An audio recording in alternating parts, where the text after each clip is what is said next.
Hello అండి, ఈరోజు మా డిన్నర్ స్పెషల్ చూపిస్తాను రండి. ఈరోజు మా డిన్నర్ స్పెషల్ వచ్చేసి మష్రూమ్ కర్రీ, టమాటో పుదీనా పికిల్, రైస్, ఇంకా చపాతీ ఏంటంటే డైలీ మా హస్బెండ్ అయితే రైస్ తీసుకోరండి. నైట్ టైంలో ఓన్లీ జావా తాగుతారు. ఎప్పుడైనా చపాతీ అడిగితే చేస్తాను, ఇంకా తప్పదు కదా, పిల్లలు కూడా ఇష్టపడతారు, అందుకే చేసేస్తాను. ఇది టమాటో పుదీనా పికిల్ అండి, ఇది చాలా టేస్టీగా ఉంటుంది. ఇంకొకటి ఇది మష్రూమ్ కర్రీ వచ్చేసి నేను చేయలేదండి, మా మదర్ చేశారు.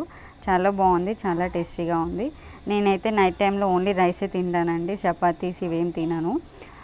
సో ఇది ఈరోజు మా డిన్నర్ స్పెషల్. మీరు మీ డిన్నర్కి ఏం చేసుకున్నారో ప్లీజ్ కామెంట్ చేయండి, సబ్స్క్రైబ్ చేయండి. Thank you.